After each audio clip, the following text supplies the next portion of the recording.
Hello दोस्तों, आप सभी को हम ये बताना चाहते हैं कि क्लास 10 के जितने भी हिंदी में प्रश्न पूछे जाते हैं उसके बारे में आज हम लोग जानेंगे। और क्या आएगा, कैसे आएगा, वो सब कुछ के बारे में जानेंगे। तो देखिए, ये बना है क्लास 10 के लिए, ठीक है। जितने भी यूपी बोर्ड के बच्चे हैं, ठीक है, चाहे अन्य बोर्ड के भी जो बच्चे हैं, जैसे बिहार बोर्ड है और भी बोर्डे हैं, उनके लिए, सभी बोर्डों के लिए ये क्लास 10 के जो छात्र हैं उनके लिए है, ठीक है। ये हिंदी का पेपर है 2024 बोर्ड में जो पूछेगा उसी के लिए बनाया जा रहा है, ठीक है ना। तो जो भी आने वाला है, ठीक है, या पीछे पूछ चुका है बार बार, उससे ही क्या मिलाकर बनाया गया है पेपर। आपको अनिवार्य रूप से ही पूछेगा, ठीक है ना। ये इसमें कितने बहुविकल्पीय 20 प्रश्न दे रहा है, लेकिन 20 प्रश्न नहीं है, 25 से ऊपर होंगे प्रश्न, ठीक है ना। अब देखिए, नहीं आया तो जिंदा जला देना। कहने का मतलब ये है कि अगर हमारा ये दावा करते हैं कि यही आएगा, ठीक है ना, नहीं तो आप कुछ भी कह सकते हैं, उस बात को ना मान सकते हैं, ठीक है ना। आगे देखते हैं, आगे बढ़ते हैं उससे पहले प्रश्न की तरफ। पहला प्रश्न दिया है हमारा, ध्यानपूर्वक आप लोग देखिएगा। पहला प्रश्न दे रहा है कि हंस पत्रिका के संपादक हैं। हम लोग को क्या बताना है? हंस पत्रिका के संपादक का नाम बताना है। क्या बताना है? हंस पत्रिका के संपादक का नाम बताना है कि इसके लेखक कौन है, इसकी रचना किसने किया है। आप लोग बताएंगे कि पहला ऑप्शन दिया है मुंशी प्रेमचंद्र, दूसरा ऑप्शन दिया है जयशंकर प्रसाद, तीसरा ऑप्शन दिया है निराला, चौथा ऑप्शन दिया है महादेवी वर्मा। तो आप लोग बताना है कि इन क्वेश्चनों में से कौन सा ऑप्शन सही है, ठीक है। आप लोग बताइए कि इन चारों ऑप्शनों में से कौन सा ऑप्शन सही है। तो देखिए, हंस पत्रिका के संपादक, क्या हंस पत्रिका के संपादक हम लोग को बताना है। तो हम जानते हैं कि हंस पत्रिका के संपादक मुंशी प्रेमचंद्र जी हैं। कौन है? मुंशी प्रेमचंद्र जी, ठीक है। अब देखिए, आते हैं इसमें जयशंकर प्रसाद। तो जयशंकर प्रसाद की कुछ रचनाएं हैं, जैसे अजातशत्रु, ये क्या है? नाटक है। आंधी, ये क्या है? कहानी है। आकाशदीप, ये क्या है? कहानी है। ये कुछ इनकी रचनाएं थी, ठीक है। अब देखिए, कुछ महादेवी वर्मा की रचनाओं के बारे में जान लीजिए, ठीक है। अतीत के चलचित्र, ठीक है, छड़दा, निर्जरा, निहार, ये किसका रचना है? महादेवी वर्मा का रचना है, ठीक है ना। आगे बढ़ते हैं दूसरे नंबर प्रश्न की तरफ। दूसरा नंबर हमारा प्रश्न दे रहा है कि कलम का सिपाही की विधा है। हम लोग को क्या बताना है? कलम का सिपाही किस, इसकी विधा बताना है, ठीक है। जिसमें पहला ऑप्शन दिया संस्मरण, रेखाचित्र, जीवनी, आत्मकथा। विधाएं का मतलब जिस क्या वो क्या लिखा गया है, कहानी क्या है, ठीक है ना। वो कहानी है, निबंध है, उपन्यास है, ये जितनी भी चीज़ें हैं ये क्या कहलाती हैं? विधा कहलाती हैं। तो हम लोग को बताना है कि ये किस विधा की रचना है। कलम का सिपाही, कलम का सिपाही, देखिए, ये एक जीवनी है। क्या है? एक जीवनी है। हम लोग क्या जानते हैं? कलम का सिपाही एक जीवनी है। किसी के जीवन पर आधारित इसमें शब्द लिखे गए हैं, कहानी को लिखा गया है। ये क्या है? विधा है। विधा में क्या होगा? जीवनी, ठीक है ना। आप लोग को एक और बात बता दें हम कि आप लोग को क्वेश्चन में ट्रिक करने को नहीं आएगा, आप लोग को मार्कशीट भरने को आएगा। तो पहला, दूसरा, तीसरा ऐसे करके प्रश्न दिए रहेंगे। उसको लिखे A, B, C और D, और यहाँ पे गोला बनाया रहेगा, चार्ट हो, ठीक है। अब आपका अगर क्या B नंबर क्या दे रहा है? तीसरा सही है, यानी कि C नंबर सही है। तो हम C में क्या करेंगे? गोला भर देंगे। किस में? ये 2 नंबर ऑप्शन में पहले में भर दिए हैं, पहले में नहीं रहेगा।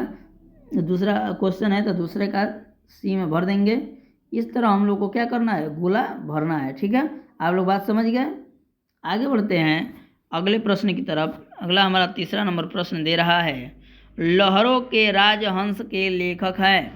लहरों के राजहंस के लेखक हैं। पहला है धर्मवीर भारती, दूसरा है मोहन राकेश, तीसरा है कमलेश्वर और चौथा है राजेंद्र यादव।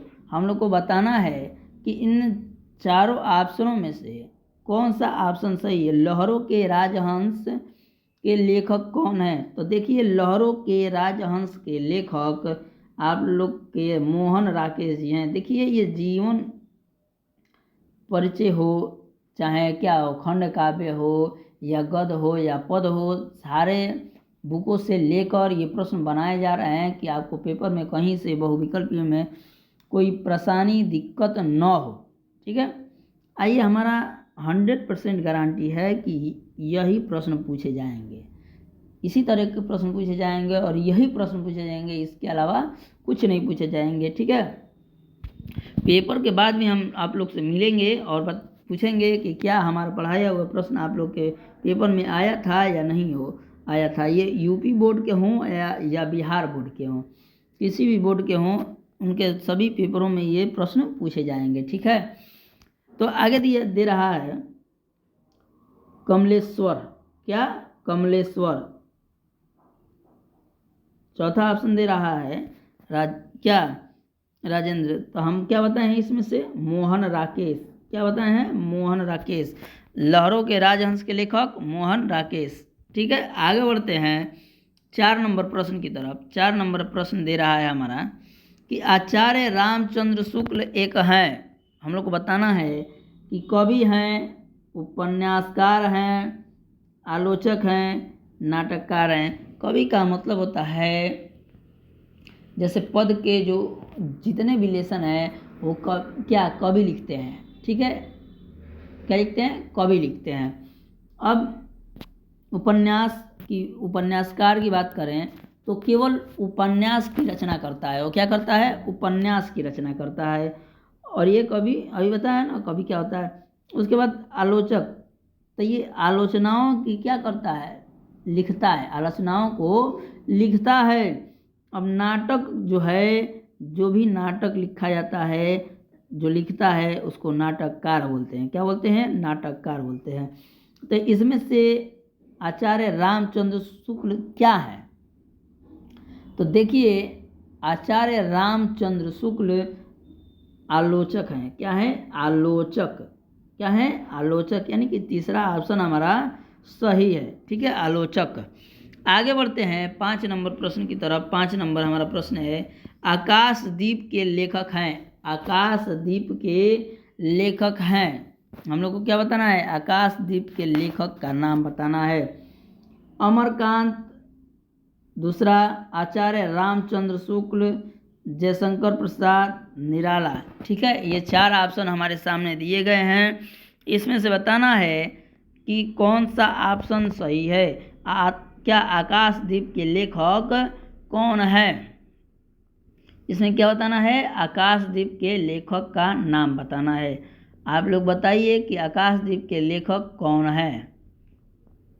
ठीक है, देखिए, आकाशदीप के लेखक, क्या आकाशदीप के लेखक कौन है? आचार्य रामचंद्र शुक्ल हैं। कौन है? आचार्य रामचंद्र शुक्ल।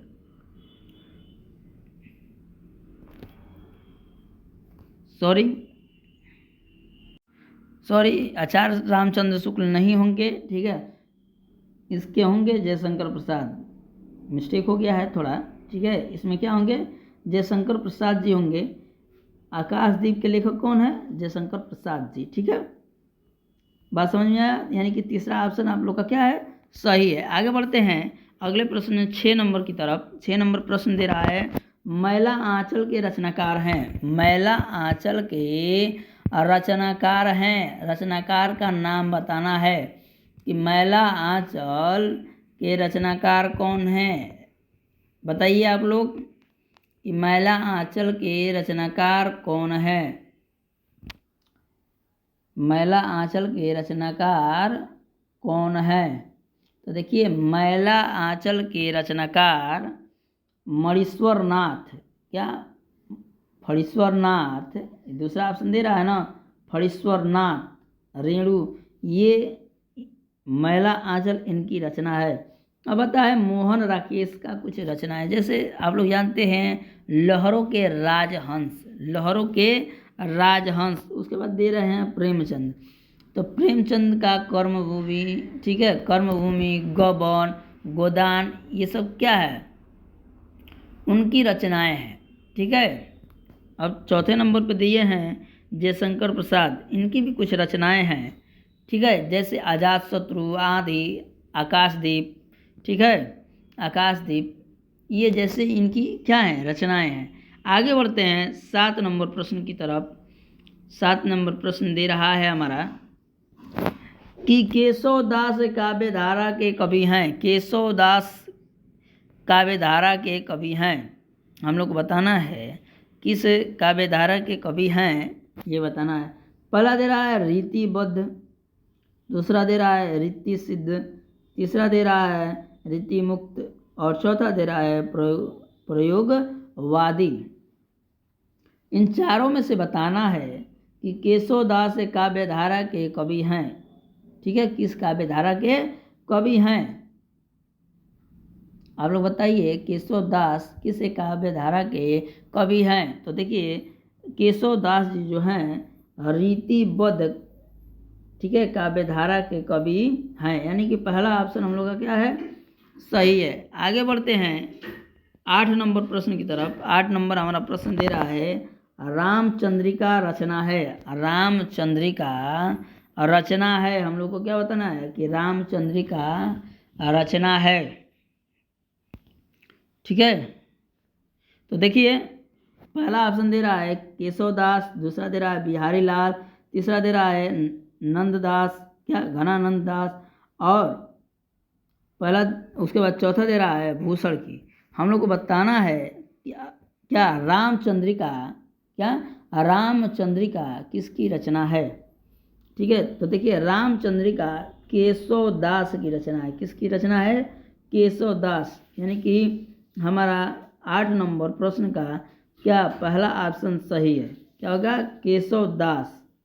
ठीक है, आगे बढ़ते हैं। आगे दिया है करुण रस का अस्थाई भाव। क्या दिया है, करुण रस का अस्थाई भाव। क्या कह रहा है, करुण रस का अस्थाई भाव। पहला दे रहा है रति, दूसरा दे रहा है शोक, तीसरा हास्य, और चौथा दे रहा है निर्वेद।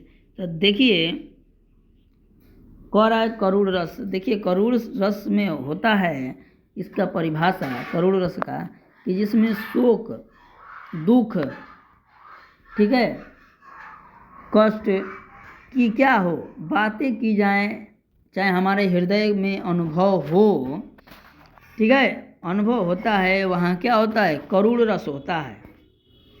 तो इसमें हो जाएगा हमारा क्या, दूसरा ऑप्शन दिया है जो शोक, क्या दिया है, शोक। करुण रस में कौन सा शोक होगा, क्या रस होगा, शोक। ठीक है ना, इसका अस्थाई भाव करुण रस का क्या होगा, शोक। आगे बढ़ते हैं 10 नंबर प्रश्न की तरफ। 10 नंबर हमारा प्रश्न दे रहा है कि सोहत ओढ़े पीत पट श्याम सलोने गात, मनो नील मणि शैल पर क्या आतप परयो प्रकाश। ठीक है, उपर्युक्त पंक्तियों में अलंकार बताना है। क्या बताना है, अलंकार बताना है। देखिए जिसमें पहला ऑप्शन दे रहा है उपमा, क्या दे रहा है, उपमा, दूसरा दे रहा है रूपक, तीसरा क्या दे रहा है, उत्प्रेक्षा, और चौथा दे रहा है यमक। तो हम लोग को बताना है कि इन पंक्तियों में क्या दे रहा है प्रश्न, कि सोहत ओढ़ पिता, क्या पीत पट श्याम सलोने गात, मनो नील मणि शैल पर आतप पदयो प्रकाश। ठीक है, इस पंक्तियों में हम लोग को क्या बताना है, अलंकार। तो देखिए इन पंक्तियों में हमारा उत्प्रेक्षा अलंकार है। कौन सा अलंकार है, उत्प्रेक्षा अलंकार है। ठीक है, ये क्या है, हमारा तीसरा ऑप्शन सही है। ठीक है, आगे बढ़ते हैं 11 नंबर प्रश्न की तरफ। 11 नंबर हमारा प्रश्न दे रहा है कि रोला छंद में कितने चरण होते हैं। हम लोग को बताना है कि रोला छंद में कितने चरण होते हैं। आपके सामने दे रहा है पहला ऑप्शन 3, दूसरा दे रहा है 2, तीसरा दे रहा है 4 और चौथा 5। तो देखिए रोला छंद में 4 चरण होते हैं। कितने चरण होते हैं? 4 चरण होते हैं, ठीक है ना। प्रथम और तृतीय, द्वितीय और चतुर्थ, ये 4 चरण होते हैं। प्रथम, द्वितीय और तृतीय, और लास्ट में चौथा होता है चतुर्थ चरण। ये 4 चरण होते हैं, ठीक है ना। आगे बढ़ते हैं। आगे 12 नंबर प्रश्न दे रहा है। क्या 12 नंबर प्रश्न दे रहा है कि अधिग्रहण शब्द में, क्या अधिग्रहण शब्द में प्रयुक्त उपसर्ग है। हम आप लोग को बताए थे पिछले वीडियो में उपसर्ग क्या करता है। तो देखिए उपसर्ग किसी भी शब्द के आगे जुड़कर एक नए शब्द का निर्माण करता है। क्या करता है? किसी शब्द के क्या प्रारंभ में जुड़कर जो एक नए शब्द का निर्माण करता है उसे क्या कहते हैं? उपसर्ग कहते हैं। क्या कहते हैं? उपसर्ग। जिसमें पहला दे रहा है अति, दूसरा दे रहा है अधि, तीसरा दे रहा है अध और चौथा दे रहा है अ। तो देखिए हम अगर इसका संधि विच्छेद करें तो होगा अधिधन क्या ग्रहण। तो हमारा इसमें जो होगा क्या उपसर्ग, वो क्या होगा? अधि। क्या होगा? अधि। यानी कि हमारा ऑप्शन नंबर 2 यानी कि क्या है? ब सही है, यानी कि बी नंबर ऑप्शन हमारा सही है, ठीक है। क्या होगा? अधि। आगे बढ़ते हैं 13 नंबर प्रश्न की तरफ। 13 नंबर प्रश्न दे रहा है कि प्रत्यय के कितने भेद हैं। तो देखिए पहले इसका आप जानिए कि प्रत्यय कैसे पहचानते हैं। प्रत्यय को देखिए जैसे उपसर्ग है, क्या उपसर्ग है, प्रत्यय है। तो उपसर्ग आगे जुड़ता है और क्या प्रत्यय पीछे जुड़ता है। उपसर्ग आगे जुड़ता है, प्रत्यय पीछे जुड़ता है, ठीक है ना। अब ये पूछ रहा है इसके भेद कितने होते हैं। तो हम भेद की इसकी बात करें, ठीक है, उसके पहले इसका ऑप्शन देख लेते हैं। पहला ऑप्शन दे रहा है 2, दूसरा ऑप्शन है 3, क्या तीसरा दे रहा है 4 और चौथा 1। तो हम देखिए प्रत्यय का कितने भेद होते हैं? 2 भेद होते हैं। प्रत्यय के 2 भेद होते हैं, ठीक है ना। यानी कि पहला ऑप्शन हम लोग का क्या है? सही है। आगे बढ़ते हैं 14 नंबर प्रश्न की तरफ। 14 नंबर हमारा प्रश्न दे रहा है कि तिरंगा में कौन सा समास है। तिरंगा में कौन सा समास है हम लोग को बताना है। पहला ऑप्शन दे रहा है द्वंद्व, दूसरा दे रहा है द्विगु, तीसरा दे रहा है कर्मधारय और चौथा दे रहा है तत्पुरुष। इन चारों में से बताना है कि क्या तिरंगा में कौन सा समास है। तिरंगा में कौन सा समास है? तो देखिए तिरंगा में द्विगु समास है। तो द्विगु समास में ये होता है कि जहाँ भी संख्यात्मक रूप आए, ठीक है ना, क्या जहाँ भी संख्या की बात की जाए, जैसे कह रहा है तिरंगा, क्या आ रहा है? 3 आ रहा है, ठीक है। 3 रंग की बात कर रहा है। तिरंगे में 3 रंग होते हैं।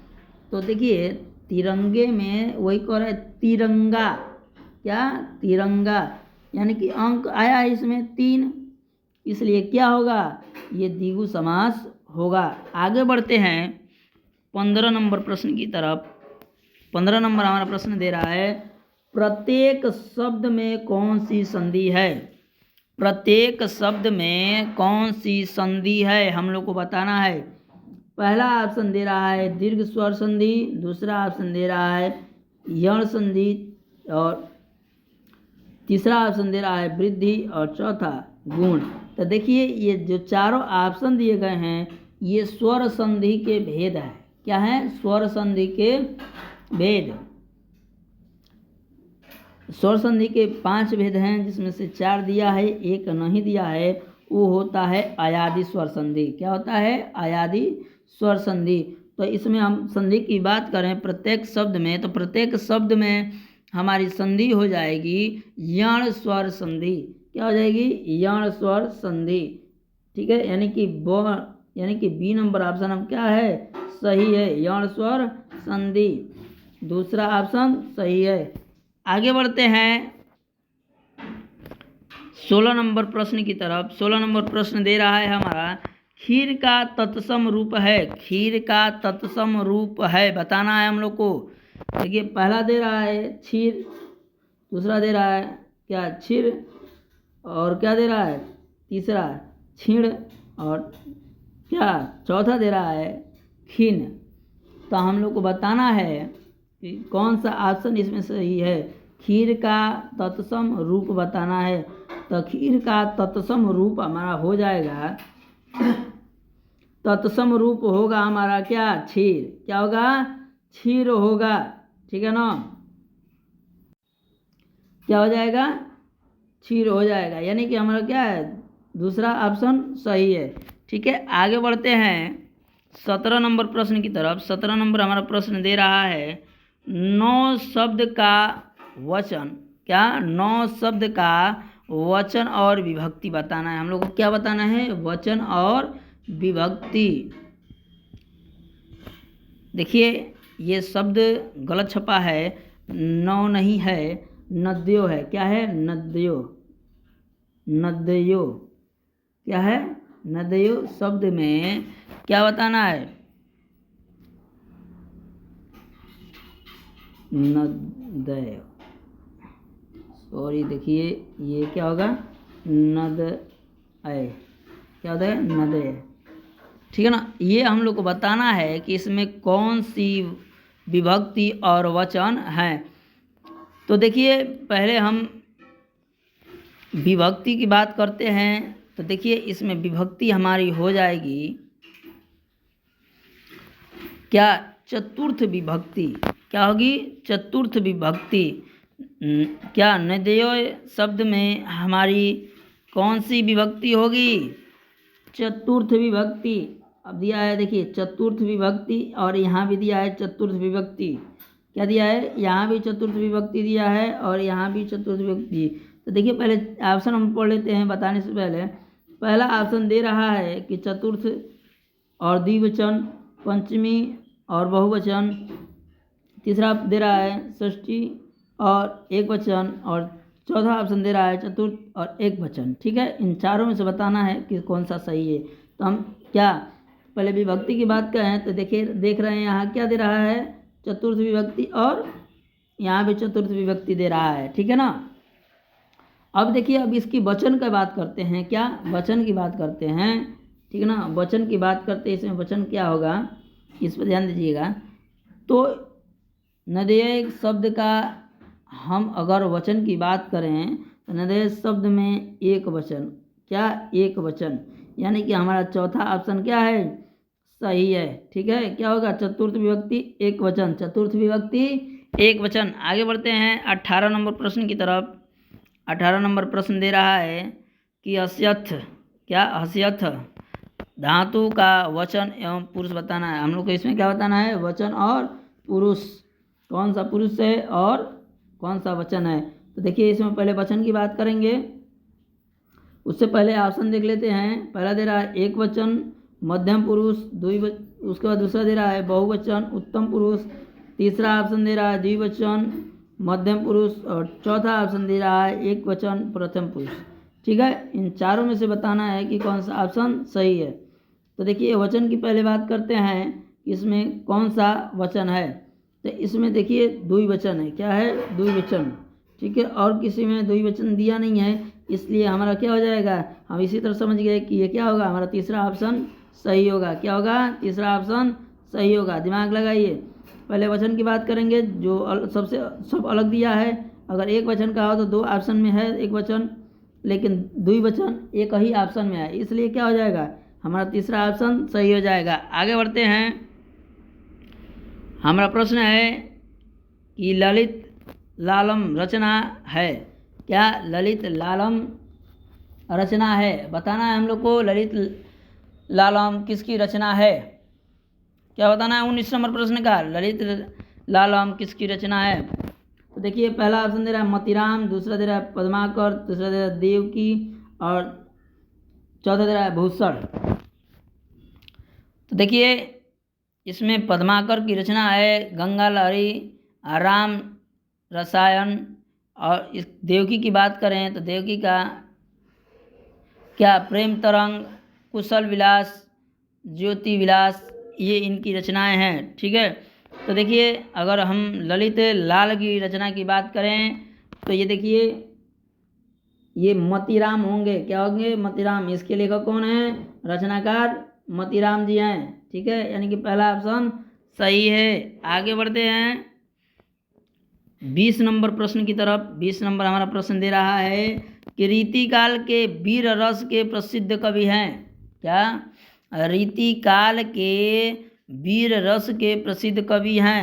पहला दे रहा है देवउत्तर, दूसरा दे रहा है धनानंद, तीसरा दे रहा है भूषण की और चौथा दे रहा है बिहारी।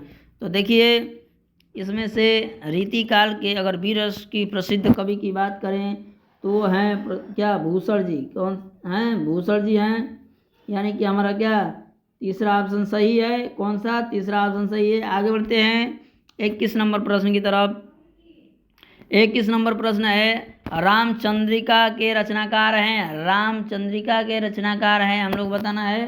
पहला दे रहा है बिहारी, दूसरा दे रहा है केशवदास, तीसरा दे रहा है भूषण और चौथा मोतीराम। हम लोग बताना है कि 21 नंबर प्रश्न के रचनाकार कौन है। दिया है रामचंद्रिका के रचनाकार कौन है। तो देखिए रामचंद्रिका के रचनाकार भूषण जी हैं। कौन है? भूषण जी। ठीक है, यानी कि तीसरा ऑप्शन क्या है? सही है, सी। ठीक है, भूषण जी हैं। आगे बढ़ते हैं 22 नंबर प्रश्न की तरफ। 22 नंबर हमारा प्रश्न दे रहा है कि बिहारी किस युग के कवि हैं। जो बिहारी लाल जी हैं वो किस युग के कवि हैं। पहला दे रहा है आधुनिक काल, दूसरा दे रहा है रीतिकाल, तीसरा दे रहा है भक्ति काल और चौथा आदिकाल। इन चारों में से बताना है कि कौन सा इसमें किस युग के कवि बिहारी लाल जी हैं। तो अगर बिहारी लाल जी की बात करें तो ये रीति काल के कवि हैं। किस काल के? रीति काल के। ठीक है, यानी कि दूसरा ऑप्शन हमारा सही है। ठीक है, आगे बढ़ते हैं 23 नंबर प्रश्न की तरफ। 23 नंबर हमारा प्रश्न दे रहा है कि केशव दास काव्यधारा के कवि हैं। केशव दास काव्यधारा के कवि हैं। केशव दास काव्यधारा के कवि हैं। पहला दे रहा है रीतिबद्ध, दूसरा दे रहा है रीति सिद्ध, तीसरा दे रहा है रीति मुक्त और चौथा दे रहा है प्रयोगादि युग। ये 2 बार प्रश्न पढ़ गए हैं, आप लोग बताए हैं ऊपर ही कि इसके क्या होगा? रीतिबद्ध। क्या होगा? रीतिबद्ध। आगे बढ़ते हैं, आगे है 24 नंबर प्रश्न रामचंद्रिका के रचनाकार हैं। ठीक है, ये प्रश्न दोहरा दिया गया ये भी। आगे देखते हैं रीतिकालीन कवि। हम लोग को 25 नंबर प्रश्न बताना है। क्या? 25 नंबर प्रश्न दे रहा है रीतिकालीन कवि हैं। रीतिकालीन कवि बताना है कि रीतिकालीन कवि कौन हैं। पहला दे रहा है केदार भट्ट, दूसरा दे रहा है जायसी, तीसरा दे रहा है पद्माकर और चौथा दे रहा है कृष्णदास। क्या है? कृष्णदास। तो बताइए आप लोग कि कौन सा ऑप्शन सही है। इन चारों में से आप लोग को बताना है। ये इस वीडियो का लास्ट प्रश्न है। आप लोग कमेंट करके बताइए कि इसमें से कौन होंगे रीतिकालीन कवि। ठीक है, इसमें से आप लोग बताना है कि रीतिकालीन कवि कौन है। तो देखिए रीतिकालीन कवि हैं पद्माकर जी। कौन है? पद्माकर जी। ये आपका सही है। ये क्या है? आपका सही है। 25 नंबर प्रश्न जो है उसका आंसर तीसरा सही है। ठीक है,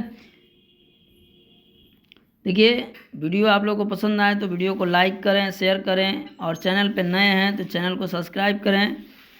और मिलते हैं नेक्स्ट वीडियो में। धन्यवाद।